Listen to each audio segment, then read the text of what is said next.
नमस्कार, राष्ट्रपोस्ट से मैं पवन केसवानी।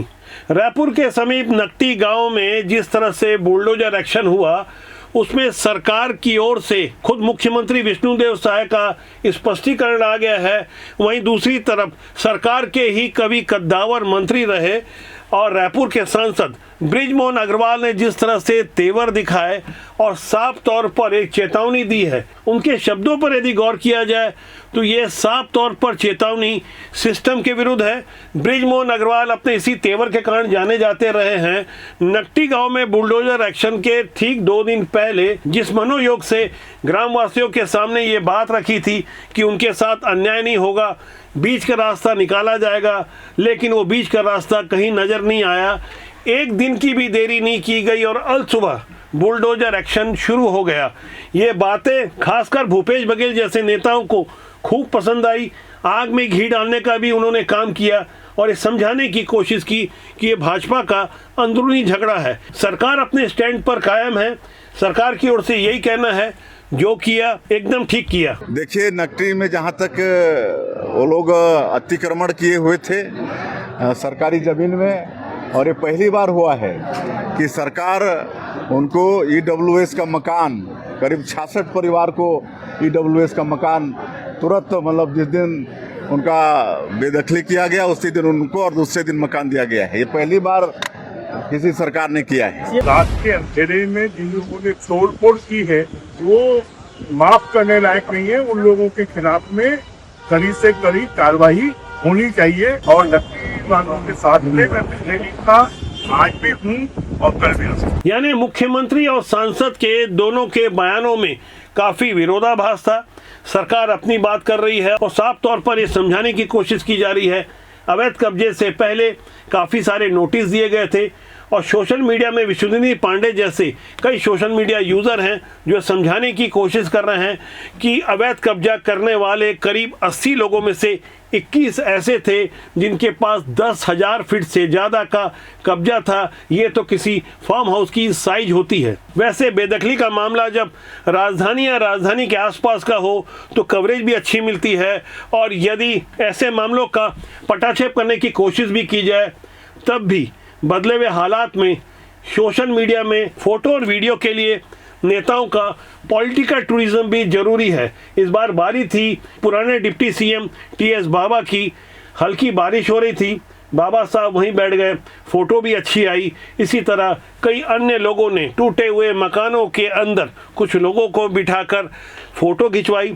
इन्हें देखने के बाद साफ तौर पर ये कोई भी सहज अंदाज़ा लगा सकता है कि इस तरह से तो कोई बारिश से बचाव नहीं करता, लेकिन जिस तरह से बारिश के सीजन में सरकार की ओर से ये बेदखली की कार्रवाई हुई, आमतौर पर ऐसा होता तो नहीं है।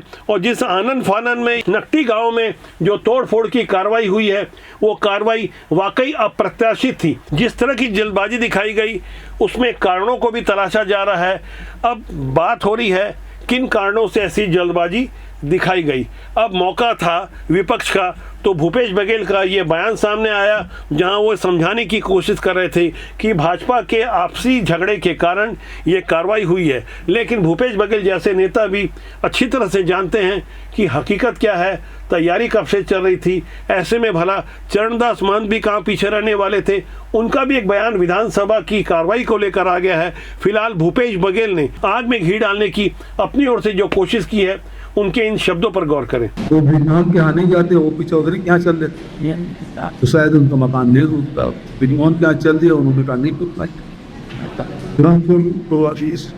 क्योंकि टूटबाजी इतनी है कि वो गरीब मकान उजाड़ने तक लोग संकोच नहीं कर। हालांकि कोई पहला मौका नहीं है कि बेदखली की कार्रवाई छत्तीसगढ़ में पहली बार हुई हो, लेकिन किस वक्त हुई है, कहाँ हुई है, ये मायने रखता है। बारिश का मौसम है, ये हर किसी को मालूम है, लेकिन ये सोशल मीडिया का दौर है। लगता है बदले हुए हालात को मौजूदा समय के सत्ताधारी दल के नेता शायद समझने में या भूल कर गए या फिर उन्हें इस बात का अंदाजा नहीं था कि इस तरह से तस्वीरों को प्रस्तुत किया जाएगा और सरकार कहीं ना कहीं खासकर भारतीय जनता पार्टी बैकफुट पर नजर आएगी। नकदी वाले मुद्दे पर सरकार की ओर से उनके प्रवक्ताओं का कोई वैसा खुला बयान नहीं आ रहा है। हालांकि बचाव में कई दलीलें प्रस्तुत की जा रही है, वाद विवाद होते रहते हैं, अंदर खाने बहुत कुछ चल रहा है। ऐसी ही अंदर खाने की राजनीति को समझने और समझाने के लिए अब बारी चरणदास मन की थी। कांग्रेस की ओर से नेता प्रतिपक्ष ने बताया कि वो विधानसभा के अंदर क्या करने वाले हैं। आने वाले दिनों में यानी 13 जुलाई से 17 जुलाई तक छत्तीसगढ़ विधानसभा का मानसून सत्र होने वाला है, उसे लेकर उन्होंने अपनी रणनीति भी साफ कर दी। हम अविश्वास प्रस्ताव लाएंगे भारतीय जनता पार्टी के खिलाफ। बहुत हो गया, 2.5 साल ज्यादा होता है। 2.5 साल में हमने देखा कि आप अच्छा काम करो, एक बार बात देना चाहिए उनको अवसर। वो कहते हैं हमको अवसर ही नहीं दिया, पूरा हमने अवसर दिया। अब 2.5 साल बाद हम लोग पूरे दल बल सहित विरोध करेंगे। चरणदास मान का ये अविश्वास प्रस्ताव वाला बयान ऐसे समय में आया है जब देश में जगह जगह आरोप लग रहे हैं कि भाजपा की ओर से ऑपरेशन लोटस को अंजाम दिया जा रहा है, क्षेत्रीय दल के सांसदों को तोड़ा जा रहा है। कांग्रेस भी कहीं ना कहीं सहमी हुई है। कांग्रेस के पास कुल जमा 98 सांसद हैं, लेकिन समाजवादी पार्टी और डीएमके जिस वक्त अपनी स्थिति बचाने में लगे हुए हैं, टीएमसी, उद्धव गुट की शिवसेना और एनसीपी के जो हालात हुए वो हर किसी को मालूम है। भारतीय जनता पार्टी को केंद्र में 2/3 का बहुमत चाहिए, इसलिए हो सकता है चरणदास मान का ये बयान ये समझाने के लिए आया हो कि हमारे पास जो 35 विधायक के अलावा खुद उनकी पत्नी जो एकमात्र सांसद हैं, वो सब कांग्रेस के शीर्ष नेतृत्व के सामने एकजुट हैं और अपनी इसी एकजुटता को दिखाने के लिए विधानसभा के अंदर ये अविश्वास प्रस्ताव लाया जा रहा है। ये समझाने के लिए काफ़ी है कि राजनीति में एक तीर से 2 निशाने कैसे चले जाते हैं। अंदर खाने की ऐसी कई बातें भाजपा की ओर से भी आ रही है। हालांकि कांग्रेस के अंदर छत्तीसगढ़ में कोई कम सिर फटोल वाली स्थिति नहीं है। टी.एस. सिंहदेव बाबा जिस शालीन राजनीति के कारण जाने जाते हैं, लेकिन उनके कुछ बयानों ने कांग्रेस को कई बार बैकफुट पर खड़ा किया है और भूपेश बघेल जिस तरह की एकला चलो वाली और वन मैन वाली राजनीति करते हैं, उससे भी कांग्रेस के कई कद्दावर असहज महसूस करते हैं। जबकि उनकी ऐसी वाली राजनीति के एकदम इतर चरणदास महंत हर हाल में जोगी परिवार और जोगी की पार्टी को कांग्रेस में विलय कराना चाहते हैं, लेकिन भूपेश बघेल इससे एकदम से परहेज करते हैं। दीपक बैद दोबारा से प्रदेश अध्यक्ष बनना चाहते हैं। रेस में कई और युवा चेहरे भी हैं। कांग्रेस को नया प्रदेश अध्यक्ष जब तक नहीं मिल जाता तब तक हालात वैसे ही असमंजस वाले होंगे। फिलहाल विधानसभा का सत्र आने वाला है, यहाँ तैयारियां कुछ अलग किस्म की होगी। भारतीय जनता पार्टी के सामने भी चुनौती है कि अपनी छवि को बरकरार रखे और मोदी गारंटी में जो जो बातें लिखी गई थी उनका पालन बचे हुए समय में करे।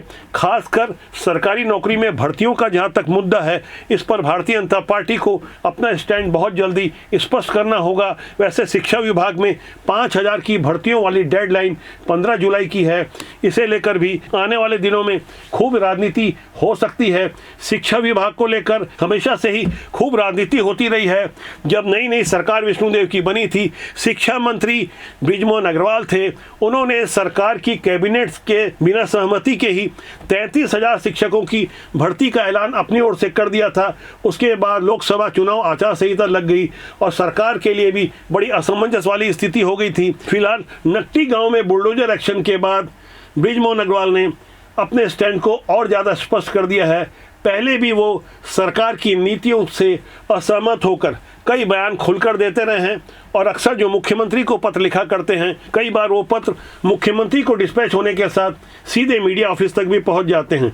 ऐसे हालातों पर हमारी बारीक निगाह लगी हुई है।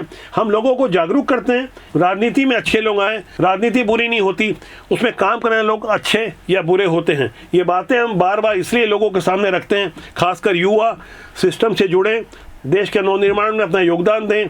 जब अच्छे लोग राजनीति में आएंगे तभी देश और समाज का कुछ बेहतर होगा। आज के अंक के लिए इतना ही। मेरा आपसे आग्रह है, आज के इस अंक के बारे में अपनी राय दें। आपकी राय से हम कुछ और बेहतर प्रस्तुति दे पाएंगे। आपकी राय हमारे लिए एक बहुमूल्य मार्गदर्शन होगी। नमस्कार।